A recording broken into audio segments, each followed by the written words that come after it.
বাপসকল এগৰাকী গুৰুৱে যেতিয়া শিষ্যক দৃঢ়তা দিব তাৰপিছত আৰু বেলেগ প্ৰয়োজন নাই গুৰু সুখদেৱে মহাৰাজ পৰীক্ষিতৰ প্ৰতি ক'লে যে এই ব্যৱহাৰিক কথাখিনি তুমি যদি জানা এতেকে নলাগে কহি আছু বিদ্যমান অন্তকালে ভকতি মিলাইবে মহাজ্ঞান তোমাৰ জীৱনৰ অন্তঃকালত যিখিনি ভক্তিৰ প্ৰয়োজন হ'ব ভগৱন্তক স্মৰণ কৰি এই জগত পৰিত্যাগ কৰিবৰ কাৰণে সেই সামৰ্থ্যৰে তোমাক সামৰ্থ্যৱান কৰি তুলিব মই তোমাক গুৰু হিচাপে শিকাই এনেকুৱা আশীৰ্বাদ গুৰুৰ পৰা প্ৰাপ্ত হোৱাটো পৰম সৌভাগ্যশালী জনৰ জীৱনতহে প্ৰাপ্ত হয়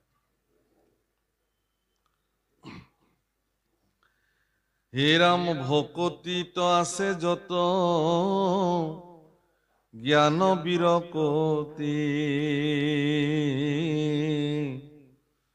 জানিয়া কৃষ্ণৰ পাৱে ধৰা দৃঢ়মতি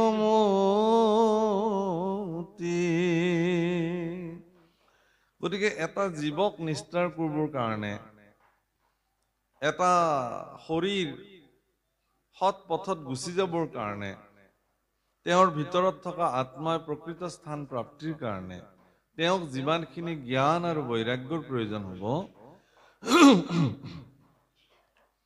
সেই জ্ঞান আৰু বৈৰাগ্য কেৱল ভক্তিতহে সমাহিত হৈ আছে ভকতি বিহীনভাৱে যদি কোনোবাই জ্ঞান আৰু বৈৰাগ্য আচৰণ কৰিবলৈ যায় তেতিয়াহ'লে মানে প্ৰকৃত জ্ঞান আৰু বৈৰাগ্য তেওঁৰ জীৱনত প্ৰাপ্তি নহ'বও পাৰে এই কথাটো আমি কোৱা নাই এই কথা স্বয়ং সুখদেৱে পৰীক্ষিতৰ আগত কৈ আছে তাৰ কাৰণে উপায় কি ভক্তি সাধন কৰাৰ উপায়টো হ'ল কি অত্যন্ত দৃঢ় মনেৰে ভগৱান কৃষ্ণৰ দুখানি অভয় চৰণ ধৰিব লাগিব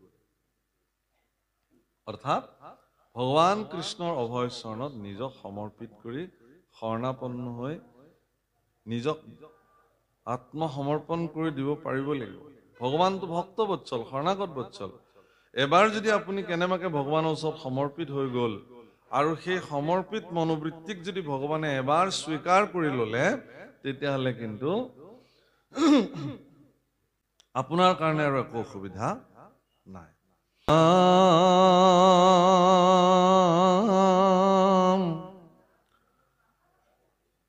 কৃষ্ণৰ ৰাম কৃষ্ণৰ চৰণ চিন্তে চিন্তা হৃদয়ত কৃষ্ণৰে খে অংশ মই মানিবা মনত নেদেখিবা তক্ষকো পাও তদংশীতে এতেকে তোমাক নিষ্ঠা দিবে ভগৱন্তে তোমাৰ এই দৃঢ়ভাৱে যেতিয়া তুমি নিজক ভগৱানৰ ওচৰত সমৰ্পিত কৰি দিবা তেতিয়া তোমাৰ শৰীৰত তক্ষকে দংশন কৰাৰ অনুভৱ তুমি নকৰিবা কাৰণ ইতিমধ্যে তুমি তোমাৰ শৰীৰটোৰ পৰা নিজকে তুমি পৃথক কৰি পেলাবা গতিকে তোমাৰ পৰা পৃথকী শৰীৰটোৰ ওপৰত যি নকৰক কিয় তাতনো তোমাৰ কি ক'বলগীয়াটো আছে ৰাম এতেকে ৰাম যতে কপুছিলা মানে পৰীক্ষিত তাত ৰহস্য কহিলো তোমাত জগতৰে আত্মা যিটো কৃষ্ণ কৃপাময় কৰিলো বিদিত তান যত চেষ্টা চয় তোমাক মই ৰহস্যৰো ৰহস্য কথা কলো কাক কলে প্ৰভু কল পৰীক্ষিতক কলে কিন্তু দৰাচলতে আপোনালোককহে কলে অত্যন্ত ৰহস্যৰো ৰহস্য কথা গুহ্যতমৰো গুহ্যতম কথা আভ্যন্তৰৰো আভ্যন্তৰীণ কথা আপোনালোকৰ আগত বৰ্ণন কৰিলে কোনে মহাৰাজ পৰীক্ষিতক কোৱাৰ উচিলাৰে সুখদেৱে ভাগৱতে ক'লে যে যিহেতু আপোনালোকে এই ৰহস্যৰ ৰহস্য কথা জানি পেলালে গতিকে ইয়াক জীৱনত প্ৰয়োগ কৰিবলৈনো অসুবিধা ক'ত হেলা কিয় শংকা কিয় হে ৰাম জগতৰে আত্মা যিটো কৃষ্ণ কৃপাময় কৰিলো বিদিত তান যত চেষ্টাচয় তোমাৰ কি শোকমোহ গুচিল নিশ্চয় আউৰ কি উপজে মনে মোহ মৃত্যু ভয়। মই জানো তোমাৰ আৰু ইমানখিনি কথা জনাৰ পিছত তোমাৰ ভিতৰত থকা যিটো মোহ বা মৃত্যু ভয় আছিলে সেই মোহ মৃত্যু ভয়ৰ নিশ্চয় তোমাৰ জীৱনৰ পৰা আঁতৰি গ'ল আৰু তোমাৰ প্ৰতি তোমাৰ মৃত্যু ভয় আছে জানো আৰু নিশ্চয় থাকিব নালাগে। ৰাম ঈশ্বৰক চিনিলা জানিলা আপোনাক বাপ পৰীক্ষিত মুত কৈও দৃঢ় বাক। তুমি ঈশ্বৰক চিনিলা আৰু নিজকো জানিলা হে পৰীক্ষিত হে মোৰ বাপ। খুব ধুনীয়াকে কৈছে তুমি মোক দৃঢ়তাৰে ক'ব লাগে যে তুমি নিজক চিনি পালানে লগতে তুমি ঈশ্বৰক জানিলানে। মইতো তোমাক এই দুটা কাম কৰিবৰ কাৰণে ইমান প্ৰয়াস কৰিলো। প্ৰভুকল পৰীক্ষিতে যি ধৰণে কৃষ্ণ কথা শ্ৰৱণ কৰিলে আজিলৈকে দ্বিতীয়জন পুৰুষে তেনেকে কৃষ্ণ কথা শ্ৰৱণ কৰা নাই জগতত। মহামণি সুখদেৱ শ্ৰী মহন্ত সুখদেৱে যি ধৰণে কৃষ্ণ কথা ব্যক্ত কৰিলে ভাগৱত কথা এনেধৰণে ভাগৱত কথাৰ বক্তা পৃথিৱীত দ্বিতীয়গৰাকী সৃষ্টি হোৱা নাই। সেইকাৰণে পৰীক্ষিত আৰু সুখদেৱক শ্ৰেষ্ঠ শ্ৰোতা আৰু বক্তাৰ আসনত অলংকৃত কৰা হৈছে। বাপসকল মানুহ ইয়াতে এটা বহুত ডাঙৰ কথা কৈছে যে এটা অন্তৰ্মুখী দৃষ্টি এটা বহিৰ্মুখী দৃষ্টি। মানুহ যেতিয়া অন্তৰ্মুখী দৃষ্টি হয় তেতিয়া পাৰমাৰ্থিক সত্যক তেওঁ উপলব্ধি কৰিবলৈ সহজ হয়। বহিৰ্মুখী দৃষ্টি হলে তেওঁৰ বৈষয়িক মায়া জগতত ভ্ৰমত পৰি পেলাই তেওঁ বিভ্ৰান্তিত পৰিব বিভিন্ন। যেতিয়া ব্যক্তি এগৰাকীৰ গতি অন্তৰ্মুখী হয় তেওঁৰ চিন্তাটোৰ গতি অন্তৰ্মুখী যেতিয়া হ'ব তেতিয়া তেওঁক প্ৰজ্ঞাৱান লোক বোলে আৰু সেই প্ৰজ্ঞা প্ৰাপ্তিৰ পিছত তেওঁক ঋতম্বৰা বোলে। তেওঁতকে আৰু শ্ৰেষ্ঠ কোন হ'ব পাৰে। প্ৰভুসকল মানে সেইকাৰণে কৈছে যে প্ৰজ্ঞাৰ সাধনা কৰিবলৈ হলে মানে আটাইতকৈ ডাঙৰ কথাটো কি যে তেওঁ যি কথা শাস্ত্ৰত শ্ৰৱণ কৰিলে সেই কথাটোক তেওঁ উপলব্ধি কৰিবও পাৰিব লাগে। পৰীক্ষিতে যি কথা শুনিছিলে তাক এক এক কথাক মৰ্মে মৰ্মে উপলব্ধি কৰিছিল। সেইকাৰণে পৰীক্ষিতৰ জীৱনত ভাগৱত 100% প্ৰায়োগিক দৃষ্টিমান হোৱা দেখা যায়। সুখদেৱে উপলব্ধিৰ মাধ্যমেৰেহে ভাগৱত কথা কৈছিলে। আজিকালি এনে বহুত ভাগৱতী বা ভাগৱত ব্যাখ্যাকাৰ দেখা যায় যিসকলে নিজে কিবা বুজি পাওক নাপাওক আনক বুজাবৰ কাৰণে বহুত প্ৰয়াস কৰে। সমস্যাটো তাতেই হ'ল নিজে তেওঁ বুজি নাপাব পাৰে কিন্তু আপোনাক বুজাবৰ কাৰণে তেওঁ প্ৰয়াস কৰে। সেইকাৰণে কি কৈছে যে জৈস্য নাস্তি স্বয়ং প্ৰজ্ঞা শাস্ত্ৰম কিম কৰতি লোচন অভ্যাম বিহীনস্য দৰ্পণঃ কিম কৰিষ্যতি। যেতিয়া এগৰাকী ব্যক্তিৰ প্ৰজ্ঞা ভিতৰত থাকিব তেওঁ শাস্ত্ৰ শ্ৰৱণ কৰিলে সেই শাস্ত্ৰৰ মৰ্মাৰ্থ তেওঁ উপলব্ধি কৰিব। যদি প্ৰজ্ঞা নাথাকে প্ৰজ্ঞাবিহীন তেতিয়াহ'লে তস্য কিম কৰোতি শাস্ত্ৰম শাস্ত্ৰই তেওঁ কি কৰিব প্ৰশ্ন কৰিছে। শুনিলে বাৰু তেওঁ ভাগৱত দিনে ৰাতি গালু বালু শলাকুটি তাল হাতীক গা ধোৱা আৰু তেওঁলোকক ভাগৱত শুনোৱা একে। উদাহৰণ কি দিছে লোচন অভ্যাম চকু হাল সেইকাৰণে লোচন অভ্যাম বুলি কৈছে দুটা চকু। চকু দুটা যাৰ চকু নাই তেওঁক আইনা এখন দেখুৱালে দে বাৰু কি লাভ হ'ব। লোচন অভ্যাম বিহীনস্য দৰ্পণঃ কিম কৰিষ্যতি। দৰ্পণ তেওঁৰ কাৰণে প্ৰয়োজনেই নাই। শাস্ত্ৰ ভাগৱত আপোনাৰ কাৰণে এখন দাপোন। শাস্ত্ৰ দাপোনত প্ৰথমতে নিজক চিনিবৰ কাৰণে প্ৰয়াস কৰিব লাগে। মই কেনেকুৱা সেইখন দাপোনত আপোনাৰ পৰিচয় নিজে নিজে ওলাব। স্বৰূপ বুলি কয়। স্বৰূপ, আপোনাৰ স্বৰূপ। আপুনি নিজৰ স্বৰূপ যিদিনাখন উপলব্ধি কৰিব সেইদিনাখনে আপুনি ভগৱানৰ ওচৰত শৰণ ল'ব পাৰিব। স্বৰূপ উপলব্ধি নকৰাকে শৰণ লোৱা সকল সমৰ্থবান নহয়, সাফল্যমণ্ডিত নহয়। স্বৰূপ, নিজৰ স্বৰূপ জানিব লাগিব তেওঁ। স্বৰূপ মানে কিহৰ কাৰণে স্বৰূপ? মনুষ্যসকল বিশেষত স্বৰূপ জানিব লাগে। বাৰিষা যিবিলাক পখিলা, ৰং বিৰঙী পখিলা ফুলত উৰি ফুৰে, আপোনালোকে ধৰি পেলাই চাবচোন। তাৰ পাখিবিলাকত যিমান নিখুঁত পৰিকল্পনাৰে যিবোৰ চিত্ৰ অংকন কৰে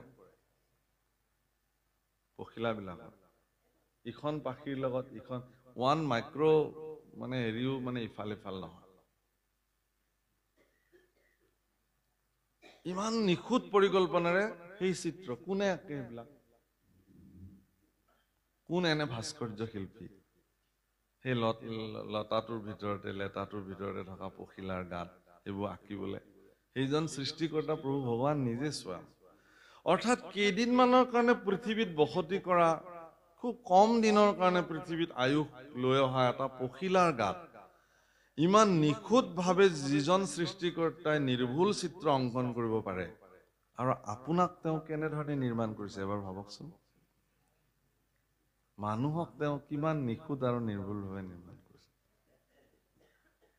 সেই কথাটো উপলব্ধি কৰিব লাগে। উপলব্ধি কৰিলে আপুনি যে মনুষ্য হৈ আহিছে, আপুনি যে এটা শ্ৰেষ্ঠ জীৱন লৈ আহিছে, এইটো উপলব্ধি হ'ব। ভগৱানে নিজৰ স্বৰূপ চাবৰ কাৰণে মনুষ্যক হেনো জন্ম দিছিলে, মনুষ্য ৰূপেৰে নিজৰ স্বৰূপ উপলব্ধি কৰিবৰ কাৰণে। গতিকে আপোনাৰ জন্ম ইমান সহজ নহয়, দুৰ্লভ্য মনুষ্য জন্ম। মনুষ্য জন্ম সেইকাৰণে দুৰ্লভ, ঈশ্বৰৰ স্বৰূপ প্ৰাপ্তি হোৱাটো।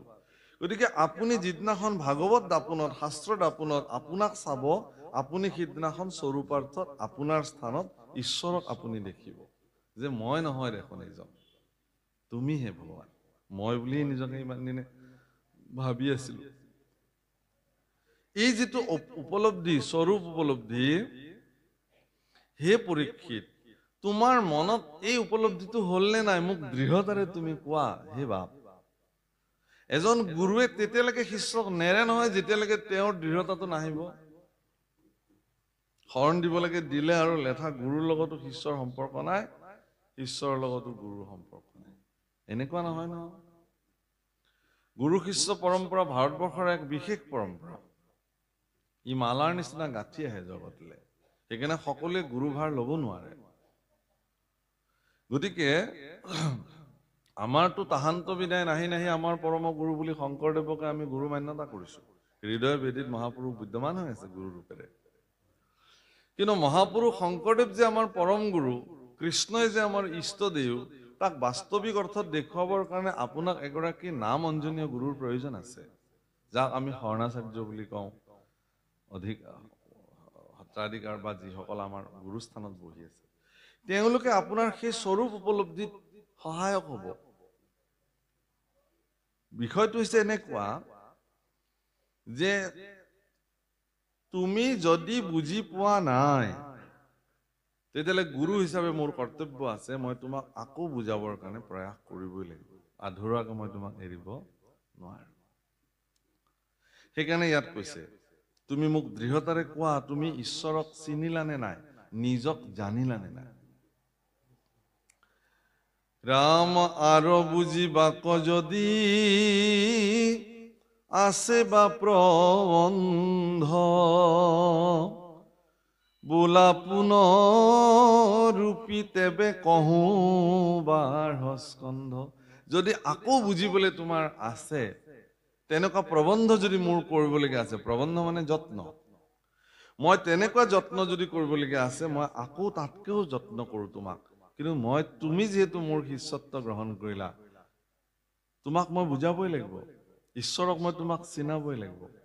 সেইকাৰণে গুৰুৰ যিটো সংজ্ঞা, গুৰুৰ সংজ্ঞা একাদশ স্কন্ধত ঈশ্বৰ পুৰুষে উদ্ধৱৰ আগত কি বুলি দিছে, এই যে সম দম এইবোৰ যে সুধিছে, তাত গুৰু কোন বুলিও সুধিছে উদ্ধৱে, যে গুৰু কোন। এক আখাৰত মাত্ৰ এটা লাইনত মহাপুৰুষ শংকৰদেৱে লিখি থৈ গৈছে, আমাকো চিনাওৱে গুৰু কৃপাময়। ঈশ্বৰ পুৰুষে কৈছে যে মোক যিজনে চিনাই দিব পাৰে তেওঁৱে গুৰু তোমাৰ। যদি মোক চিনাই দিব নোৱাৰে তেওঁ গুৰু হ'বই নোৱাৰে।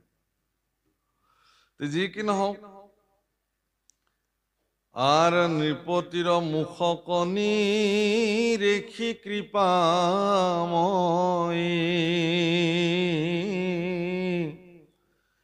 এই বুলি মৌন ভৈলা ব্যাসৰ তনয়।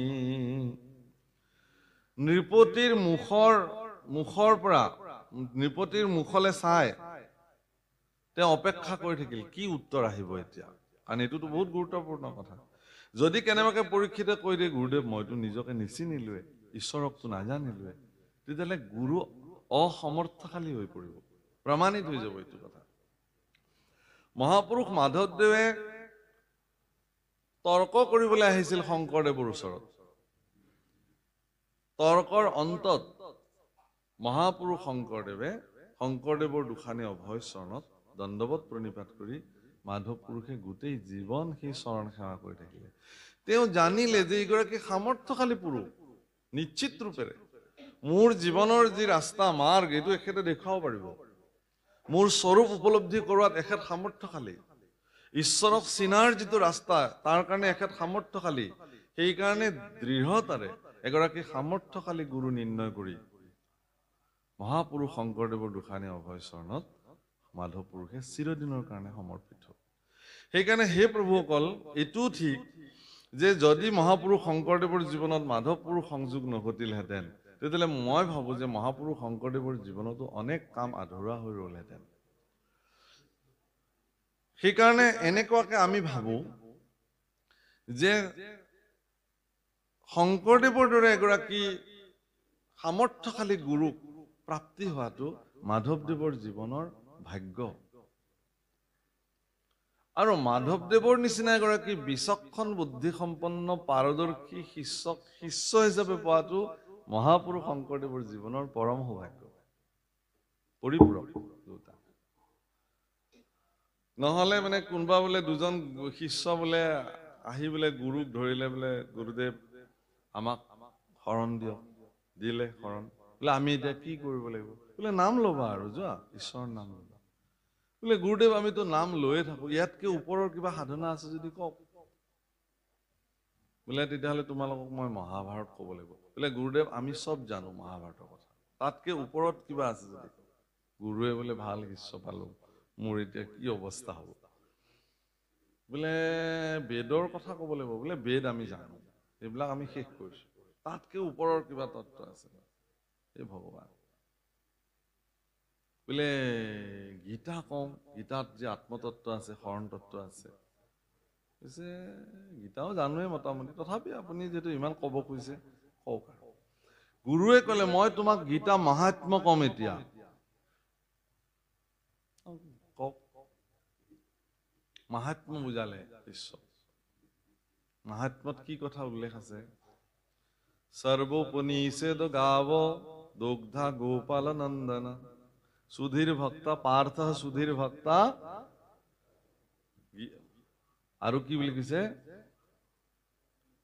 গীতামৃত দুগ্ধম গীতামৃত মাহাত্ম্যৰ শ্লোক বহুত ব্যাখ্যা কৰিলে এইখিনি কথা, খুব দোহাৰিলে। সুন্দৰ, বুজি পাইছা? পাইছো, একদম ক্লিয়াৰ বোলে। ক্লিয়াৰ, খালি এটা কথাই বুজি নাপালো গুৰুদেৱ। বোলে কি? এই যে তাতে শ্লোকটোত যে দুটা গাধৰ কথা ক'লে, সেইটো তাৰমানে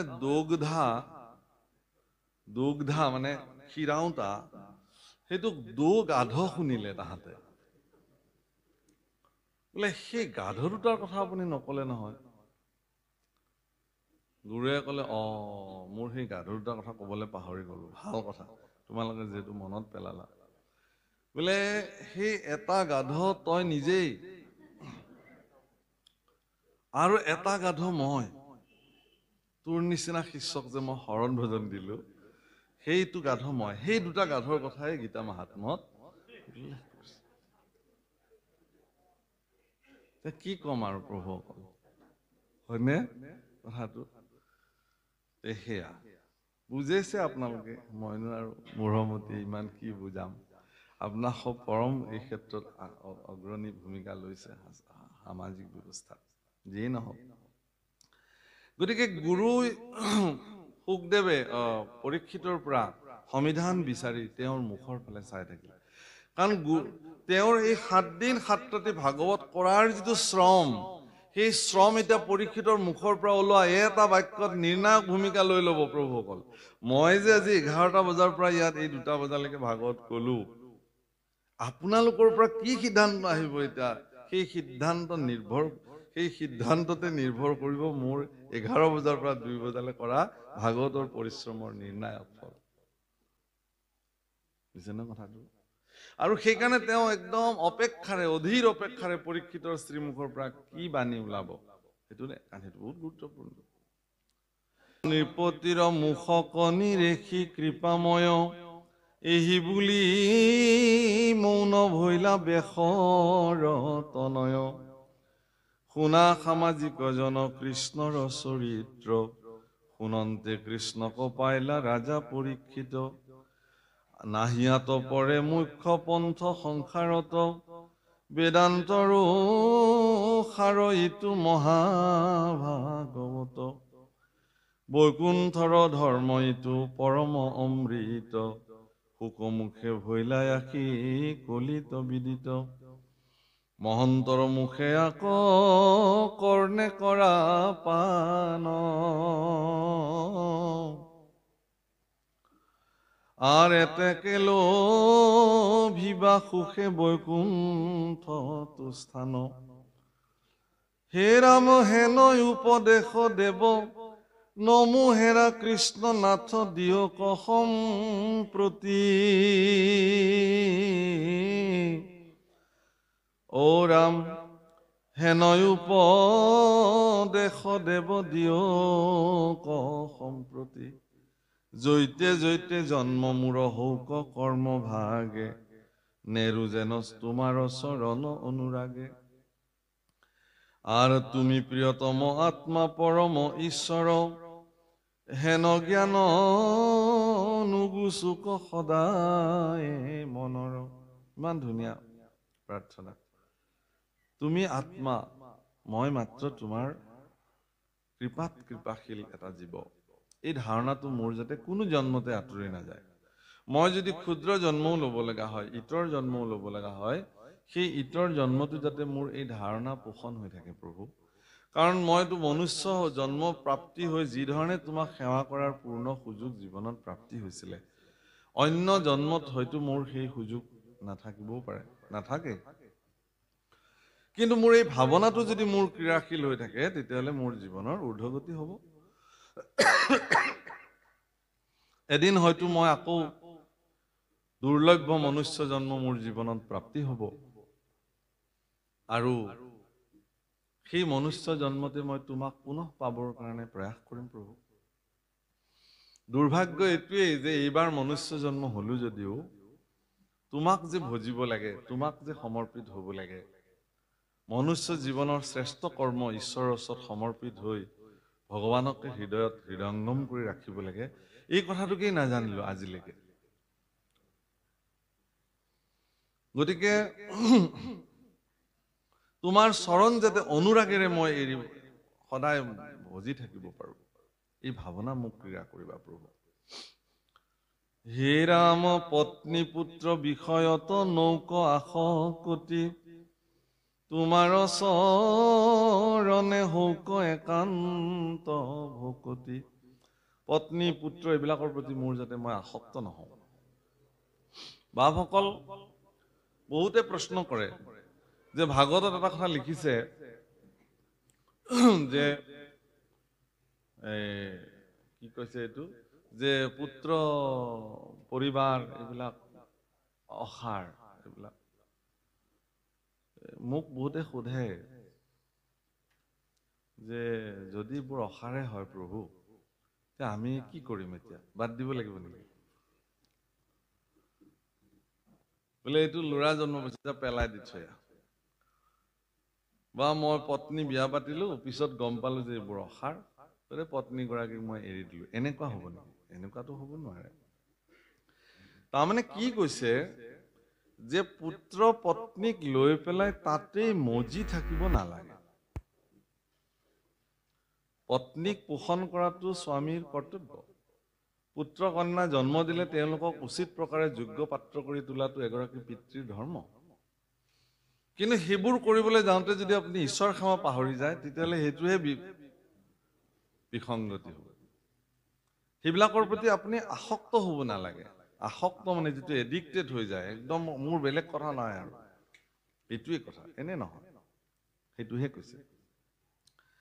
হে ৰাম হৰি ভকতৰ সংগ শৌক সৰ্বক্ষণে, তোমাৰ চৰিত্ৰ কথা শুনিবো শ্ৰৱণে, সুখে দুখে মুখে মূৰ নচাৰোক নাম, তেবে সে নিস্তাৰো সবে বোলা ৰাম ৰাম।